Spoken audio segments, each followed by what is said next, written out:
Welcome everybody. I'm here with Anders Darander, and we are doing the second session of today of the Plugfest second day. And Anders will be talking about the OCPP and Payment Terminals task group. Floor is yours. Thanks a lot. Yeah, OCPP and Payment Terminal. So what are we doing and what have we been doing and why? That's basically what we're trying to talk a little bit about today. Short introduction, ad hoc payment, what it is and what we're doing. Yeah, and the future steps. And of course, as always, I will end with a call for more participants if you have more info, more ideas, that use cases that you need to fulfill.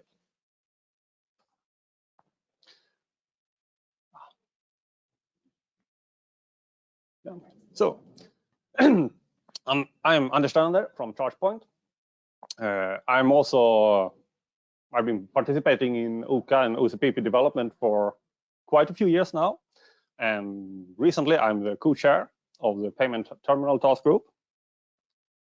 And that's actually a group that has got quite a bit of attention within the members of OK. So we started in May. We had discussions during the winter time and early spring about starting it, trying to call for participants, etc. We had a huge interest. The first few meetings, we were more than 90 participants during the web calls, as compared to maybe 20, 25 people in a regular working group call and at the most. And we are still usually at least around 35 to 50 people during most of the calls. So this shows the huge interest and the need and the importance of the topics that we are covering here. So we started in May. We have more or less a deadline. We need to have something at least by the end of the year, preferably earlier, so people have more time to review it and look into that. But we need to have something that can go into the next draft or the next version of OCPP, the 2.1 version, as you hopefully saw in the webinar yesterday of the roadmap for 2.1. So what was the background and why was the whole group started? Well, there's always been quite an interest from consumers since almost the beginning of the EV and EV charging industry that they want to avoid always having to have a huge number of RFID tags, a huge number of subscriptions or apps installed. Lots of people prefer to be able to pay just as you pay for your petrol as a gas station, pay by credit card or debit card. On the other hand, early on it was pretty expensive. So especially for on AC stations or parking lots with AC stations, you didn't really want to put in the payment terminal. And lots of people was also hesitant for the fast chargers, especially when the charging cost wasn't that high, because people wasn't prepared to pay technically what it actually cost to set up and run a charging plaza or a number of fast charger stations. Sure. Yeah. At the same time, or later on, we have had a number of regulations and incentive programs that are requiring ad hoc payment. We are getting requirements that people should be able to charge without having the subscriptions, without needing to register for an app or as a customer of a company. For instance, we have in California, the CTAP, we have the RFID coming up here in Europe. We're going into effect in early next year, in March. All of this requiring ad hoc payment. It also requires, of course, requires price transparency. We need to be able to show the price on the charging station. You need to know what you will need to pay for. So all of this was part of the background for why do we need to look more into how to handle payment and payment terminals in general.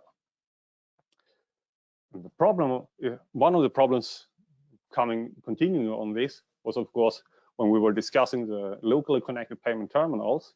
There is no standardized way so far in OCPP on how to actually handle and communicate the management and the data needed to put on receipts, for instance, etc., when it comes to the payment terminal. We were also lacking a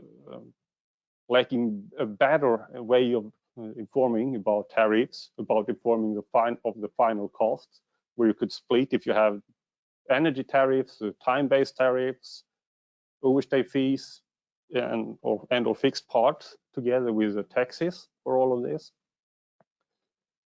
Of course, you need to be able to display that. And at the same, and also we have the issue that in lots of regions, not only in Europe, also in the North America, for instance, California, with lots of Spanish speaking, not only English speaking people, we would like to be able to handle tariffs and final costs and display this in multiple languages. In 201, we added the text strings and text-based descriptions of the tariff. So you could send a string describing the tariff, but it was only possible to send a single string. Otherwise, you would need to use another message, and that's not strictly related to that part of the transaction, if you wanted to send it in multiple languages. So this was all things that went into the task group. Some of them, tariffs and costs, has mostly been discussed outside of the task group during face-to-face meeting, and is already, as we will see, in the first draft or in the current version of the next draft of the OCPP 2.1. So, get back to see where I'm. So we have ad hoc payment, which is which is the main reason, of course, for the payment terminal, because if you don't need ad hoc payment, you don't really need a payment terminal. Then you have other ways. And you can think of multiple ways of implementing the ad hoc payment in question. The most straightforward that comes up when most people are thinking about paying ad hoc, you're probably thinking about credit card or debit card. That's of course a payment terminal, and the payment terminal can then technically be handled in two ways. It can be a built-in terminal that is built into the charging station, or it could be an external one. For instance, with AC stations that are not charging that much, you might still not want to have a terminal per station. You might want to have a single terminal handling a number of stations. So you have a payment kiosk, just like you have a payment kiosk on your parking lot. You don't have a payment terminal for each parking spot. That would be ridiculous. But of course, you could handle it in other ways also, like you could display a dynamic QR code on the station that you can scan, which puts you into a web page where you can put in your credit card number, etc., and paying. That is allowed by AFIR for certain types of stations with low power, etc. Might not be the most convenient, typing your credit card number when it's raining or freezing outside. That's not as fun. Then the actual payment terminals is probably a bit more convenient. And we can probably come up with lots of more ways of handling it. And as you will see, I mean, it's a payment terminal that has been the main focus so far in the discussions in this task group. And that's primarily due, I would say, to the fact that we do have payment terminals now. We know how they work, and people are accustomed to them. But again, I'm already now getting into my call for help.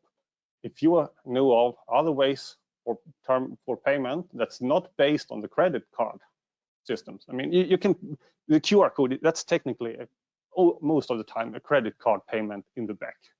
It's just another way of getting to the point where you are showing or entering your credit card number. But if you have other ways of paying that's based on other mechanisms, like in Asia, if you have something and you need something special in order to support that from the charging station, please join the task group and let us know so we can also cover that already in the next version of OCPP. So we don't have to wait for yet another version in order to be able to support your ways of doing ad hoc payment. Again, call for help. I'm based in Europe. I primarily know what we are doing here in Europe and in Northern Europe, what's being done in the rest of the world. Unfortunately, I'm not an expert in that, so we really need help. And it's a short timeline, as I said. So if you know something, please step forward. Starting at just looking a little bit about data flows, if we are talking about ad hoc payments. This can be the kiosk solution where you have a payment terminal that is separate, or it can be a payment terminal that is still built into the station or bolted onto the charging station itself. But you do not have a local communication between the charging station, controller of the charging station, and payment terminal. You're doing everything by cloud. You're connecting your CPU cloud, the black one, or the thicker black lines, with the payment service provider. Typically, this has historically been done by proprietary APIs. Hopefully, this will more and more change and be using standardized protocols, the roaming protocols, and hopefully then OCPI, for instance, will replace there. So we have an easier way of changing the payment service provider, and the payment service provider can more easily support more and more CPUs without lots of custom integration. Nobody likes custom integration. We are here for standardized protocols. This is a valid solution that already exists in quite a number of places, and it doesn't really affect OCPP that much. It will affect a little bit when it comes to display of cost, display of tariffs, and that kind of things, but not really that much apart from that. The other solution that we have here is where we are, instead we have the local communication. So everything from the actual amount that you need to settle to any information you want to be able to have on the CPU side in your CSMS, in your backend system, in order to generate your e-receipts, you need to get them through the station, because the payment terminal here communicates locally with the charging station. And this is the one that will mostly affect OCPP. We will need to find the data that we need to be able to transmit. And we will see also that we will need a few custom or a few new messages or new states in order to actually finalize the whole capture. So the external version, just a single slide. This is mostly well supported today to a large extent by OCPP, because our protocol between the CSMS, the CPU backend, and the charging station doesn't really need that much changes.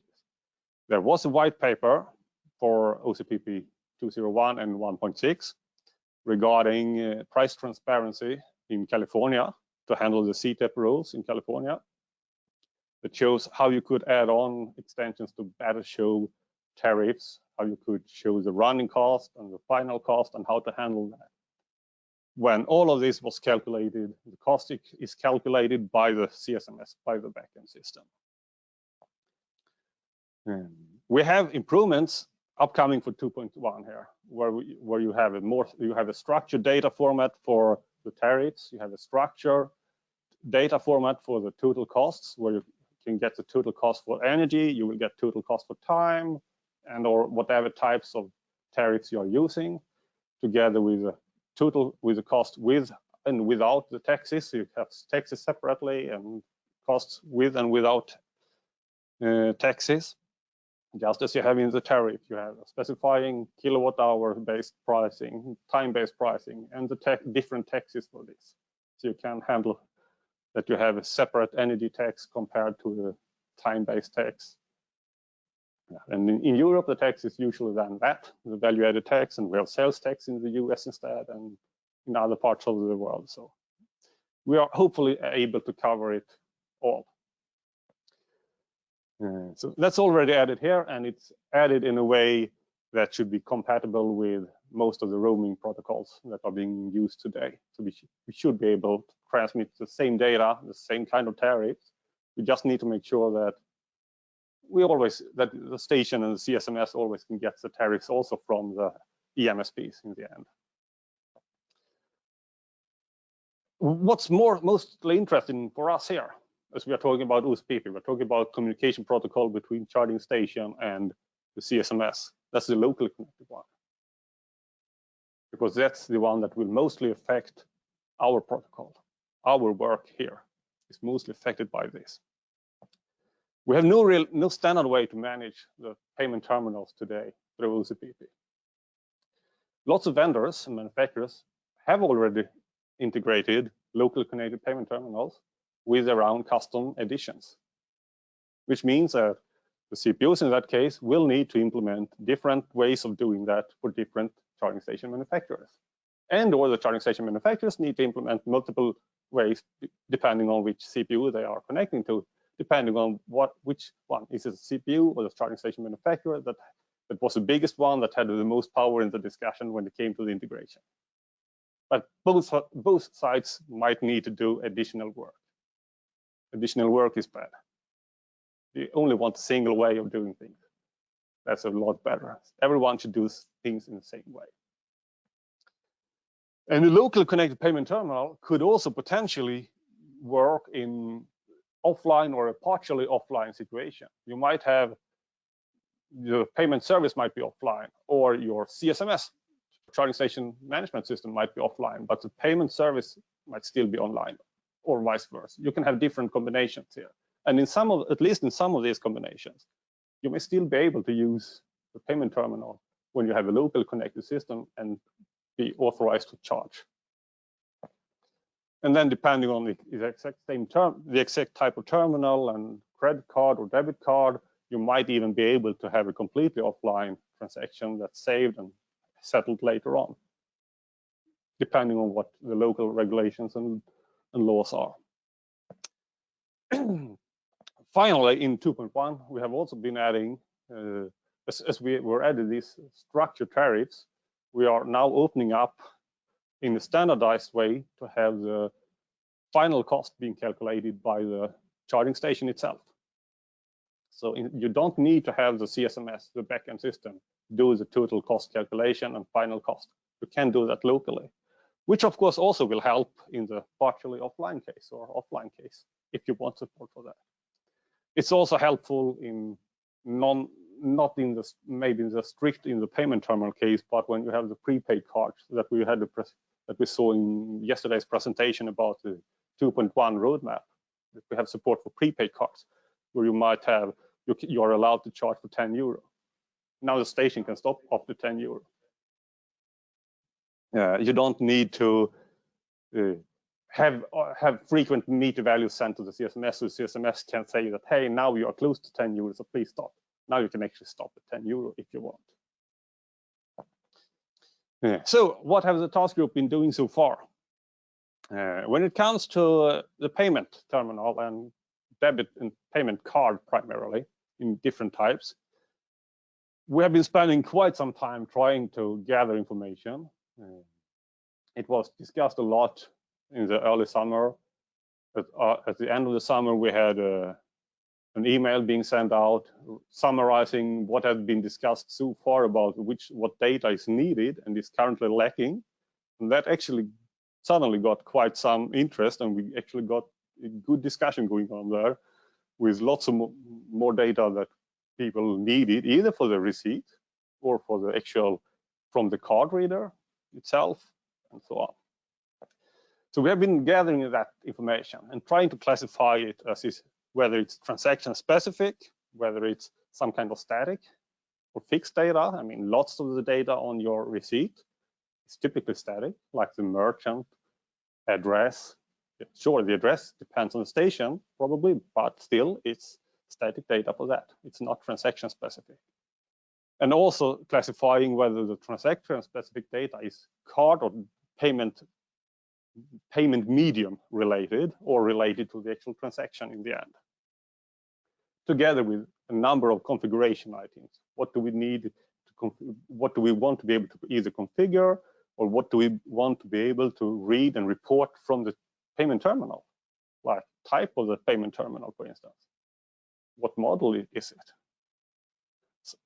Because you probably have different stations with different payment terminals, and it can always be good to have an idea of that. And we've also started allocating all of this data to specific messages or into the device model for configuration and statuses. In the device model, we are adding what data needs to go where during the process. We will have a little bit more on that on the next slide. And we've also been discussing the multi-language support, and we already have a proposal that I think is already added in the upcoming draft for the draft 2 here. So we have a first proposal for how to handle it. It will probably get some modifications after discussions that we have recently had during the face-to-face. So just having a quick overview of some of the data types or data that's interesting. At the beginning of the transaction, either in the start of the transaction, you need some kind of authorization or identification. That's a payment-related data. If you're looking at card, it could be the hashed card number, it could be the payment reference or payment authorization reference. You could have the card BIN, card last four, and or things that you get from the payment terminal that is related to the actual medium that you're paying by, whether it be a debit card, credit card, or some other types, some other wallet-like type that is not even based on the payment card infrastructure. And that's the hard part when you're getting to that. What data do we have there? So we have lots of that. Typically, we get this from in the beginning of the transaction. Then, of course, we need to be able to show tariffs. So we have tariffs, and we have cost. The cost of the final cost object, maybe for running, but at least for the final, needs to be able to cover the same structure as we can have in the tariffs. You need to be able to split it in a similar way. Then we have lots of other things. We need some data specific for the receipt, not only the total cost and the taxes, etc., and maybe split up, but we need all the data for the receipt. We need to have probably here at least a new message. For after the transaction, we actually, as a station is talking to the payment terminal in this case. Remember, that's always the case what we are discussing here. The CPU and the CSMS needs to know that the money has actually been collected, that you have done the final capture or the final settlement of the transaction in question. And this is currently not covered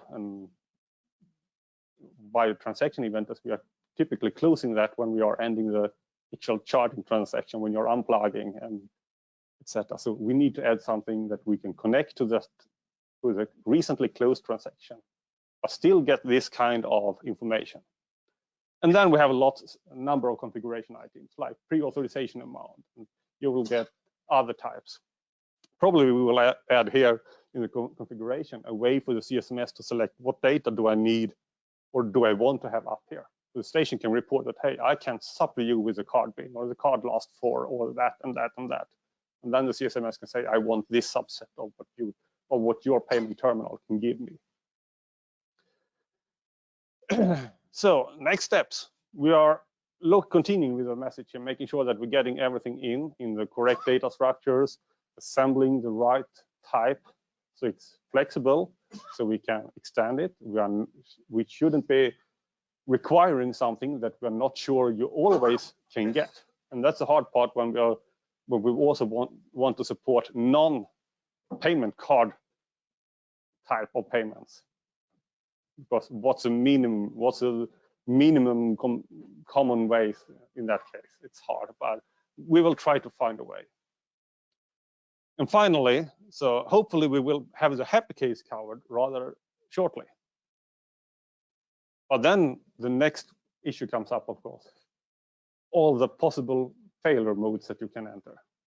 What happens either when you're presenting the payment? How should we report that? And when? Because, hey, if you have a station and people are showing some card, but you're never getting any payment authorization done, you probably want to see the operator wants to know that so he can send out the technicians, because it's probably something wrong with the station. At the same time, you might not want to have too many reports if someone just tries an RFID tag instead for the payment card, if you're not combining those two units in a single one. And or when we have failures during the final settlement, we need to be able to retry it, but still report what is happening, and then when do you give up, or what do you handle? So the whole failure mode will be extremely important to get right. So we get the correct notifications to the backend, we do the correct recovery handling on station. And then when this task group was started, we also had the intention of backporting the support for payment terminals to 201 and 16, not least as we have already requirements in North America. We have requirements coming up shortly here in Europe about ad hoc payment. And 2.1 won't be officially released until quite some time after these requirements enter into effect. So I know that we have also been discussing of not backporting too much features, but this might actually be one of the things that we will need to do some kind of backport or white paper on how to handle, for sure.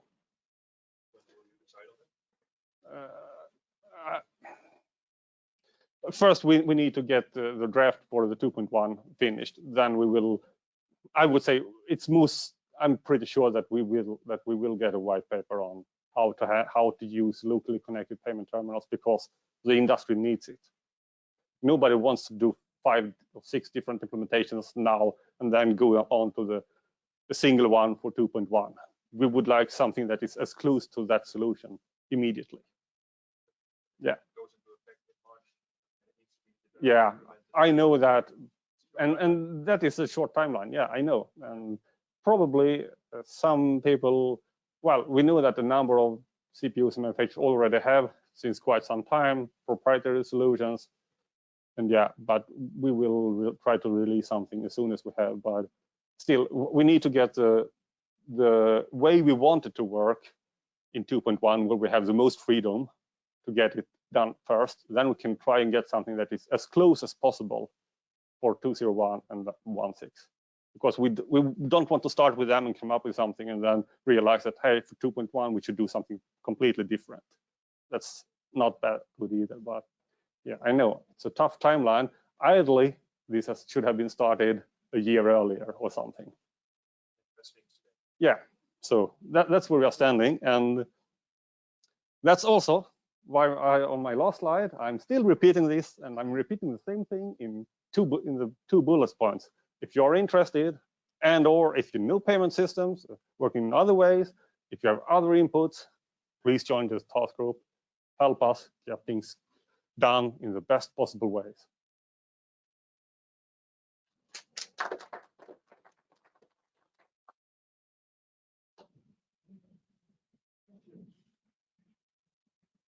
We already started here. That's fine. Yeah, sure. We do have a tight timeline, so we might have it also with questions. No, I think we have plenty of time. Is it enough? Yeah, is it charged enough?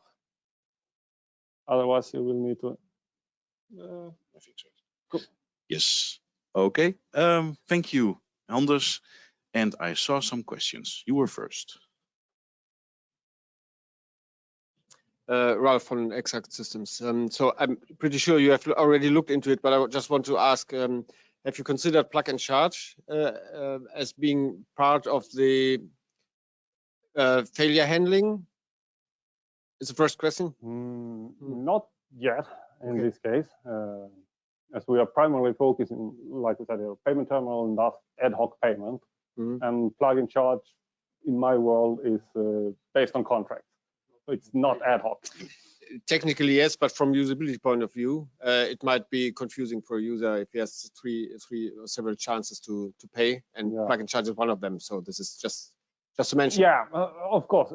I mean, from that point of view, yes. I mean, if you have a plug and charge enabled card, you have your contract installed, and you're going to CPU on a station that's supporting plug and charge, you will probably need to be able to say that, hey, I want ad hoc payment because that is cheaper here. My contract is super expensive today or something. Maybe. But that's probably that's mostly up to the UI of the charging station, I would say. Yep. And or the car to to disable that in the car for this session, or so either the OEM or the charging station is that's where you need to do that. We can't really do that. You're paying by credit card. If it suddenly fails, no, it can't fall back. In this case, you need to have the external identification by showing your card first, for instance, in ISO 15118. I see. Second thing is the bad German Eichrecht. Sorry to ask that, but have you looked into it, or at least considered it? Sorry. Yes, we have Germans in the team, yes, and we have also with my own colleagues been discussing what is required currently, what the Germans are discussing about requiring in the Eichrecht receipt or not. Great. But technically, it's not really related here. Potentially, you might need to add some extra data. Yeah. Okay. Thank you. Yeah. Thank you. Core wants a comment. Please state your name. Maybe rise for the camera. Right, Cormilk, ChargePoint, colleague of Anders, more involved in the Eichrecht situation. Yes, for ad hoc payment, we need to do some extra things because the German law provides that. As a safe organization, we're fighting that, but still, he has to implement it. Yeah.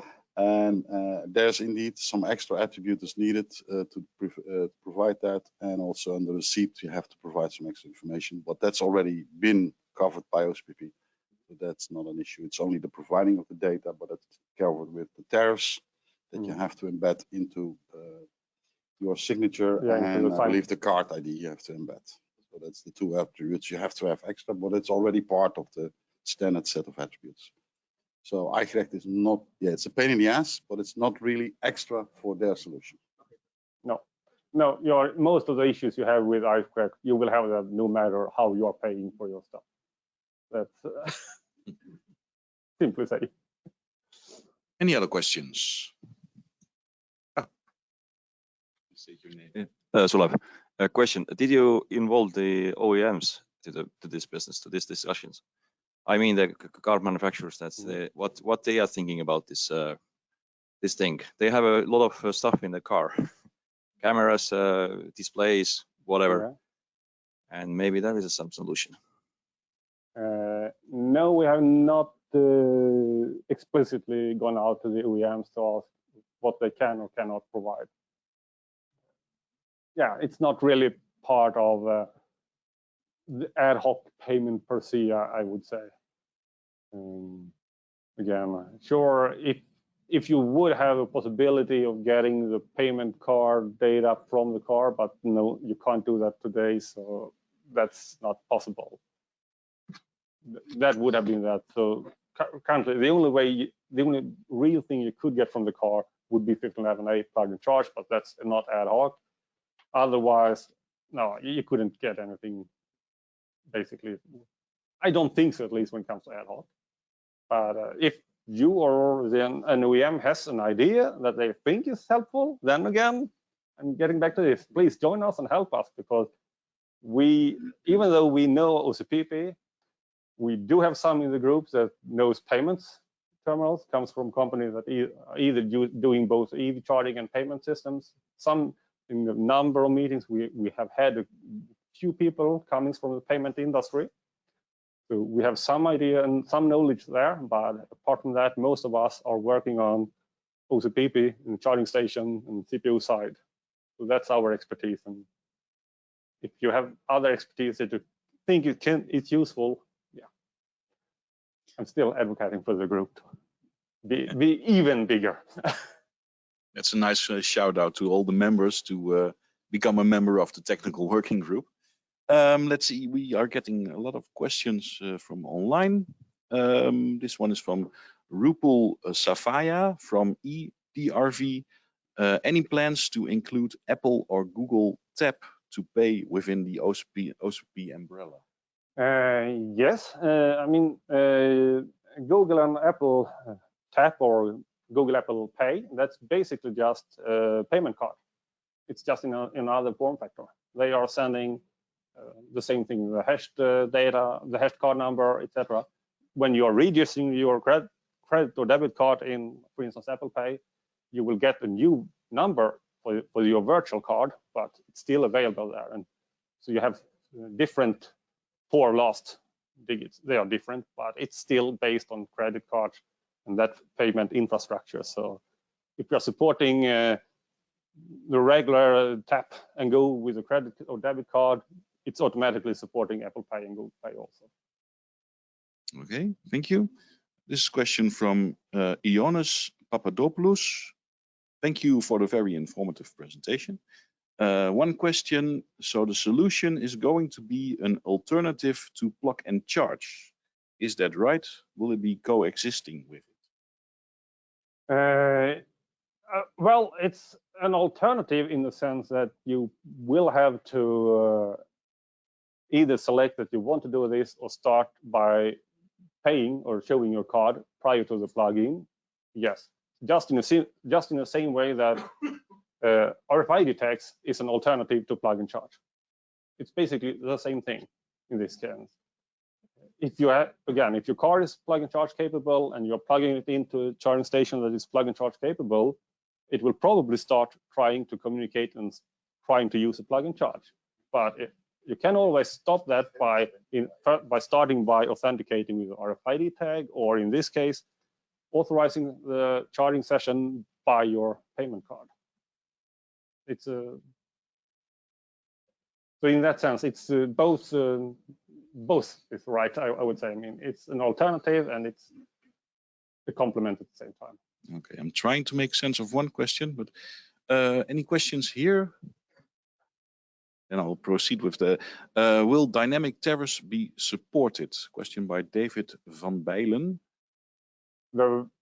Our implementation will of the tariff object will support it. Yes, we will support that you are extending the tariffs by sending a new tariff. For instance, if you have a long time parking and say that you have a contract where you have a certain top up on top of the spot price or something like that, then of course we will need to be able to support that you are getting new tariffs every day, because you only have this day ahead prices for a day. So technically it will be possible. Whether or not you can do that in all places, etc., that's up to the legal rules, etc., in the different jurisdictions. But there will be support for updating the tariff during the time, during the transaction. Okay. This one is the tariff structure in the OCPI is a base standard for tariff creation in OCPP 2.1. The current draft includes a tariff object that's pretty much taken from the OCPI, so it's pretty similar. Yeah. Let's see. How can the prepaid amount stop the TXN in case of tariff change in after TXN started? We have a language barrier here. Yeah, TXN is a transaction in this case. Yeah. Okay. Yes.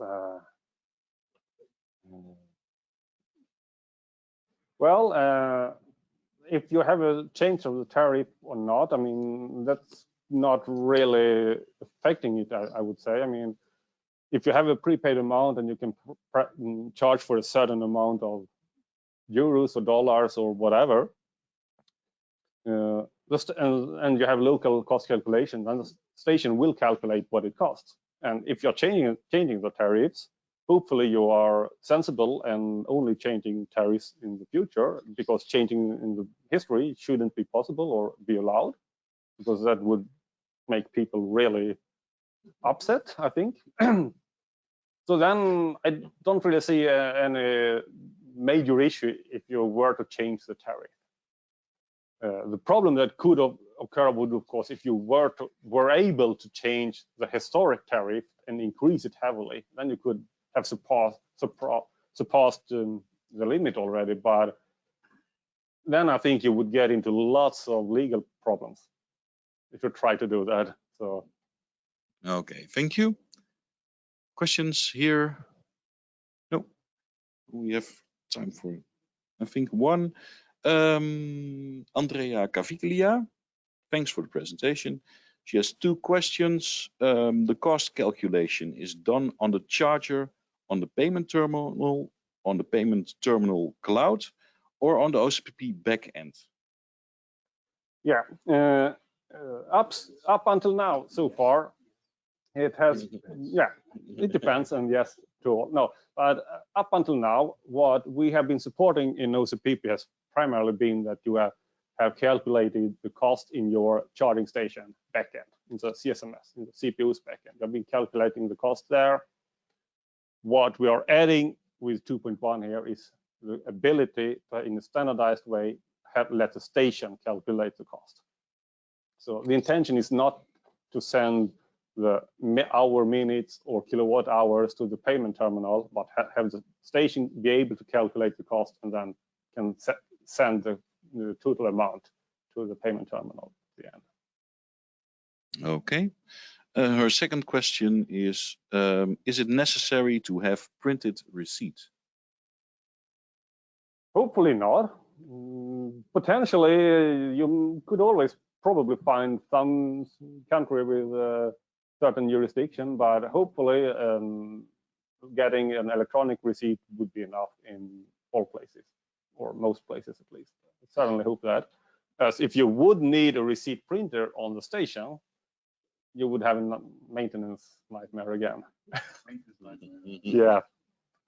Okay. So I really hope there's no place where we need that. If so, I hope that the industry can go together and try to change that kind of regulations, just as I know the industry is doing when it comes to, for instance, pre-authorization amounts and things like that, that the industry is trying to work with the payment providers to get exceptions to increase the actual amount that you can pre-authorize, just like the fuel stations, they can pre-authorize a higher amount than you normally can. Okay, thank you. And final question, will QR code transfer to CS, to charge station, from a CSMS be supported?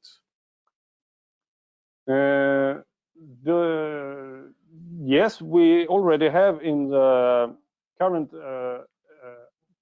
white paper, if we are talking about, for instance, sending down the URL to the e-receipt as a QR code, that's already in the California white paper for CTEP, how to do that. So we will certainly keep that. They are talking about transferring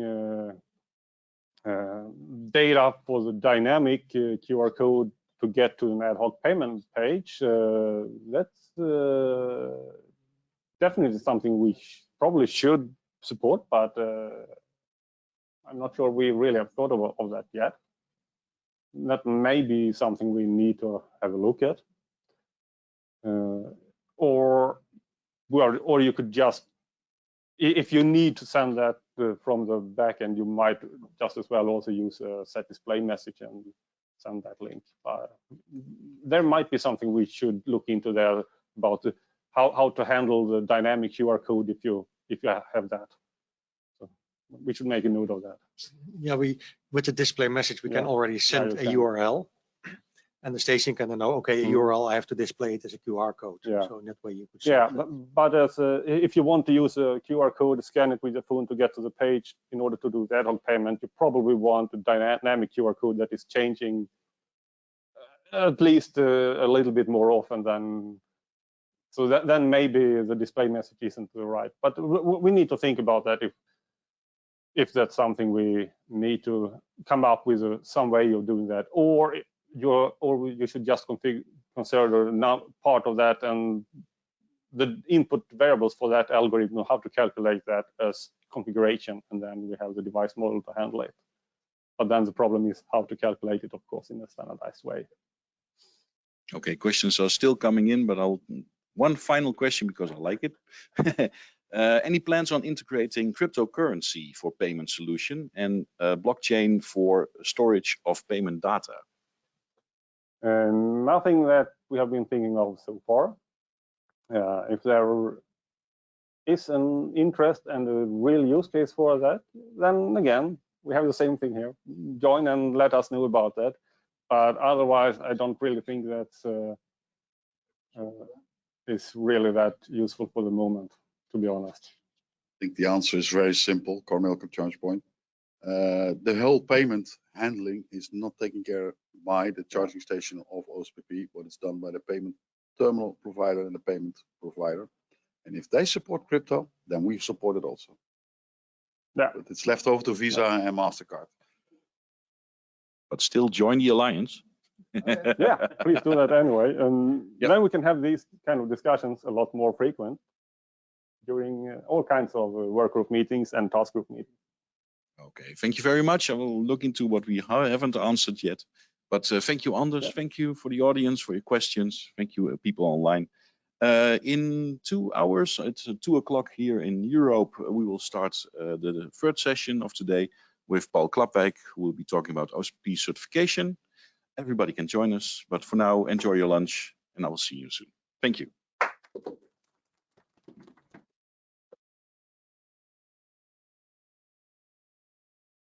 Yeah.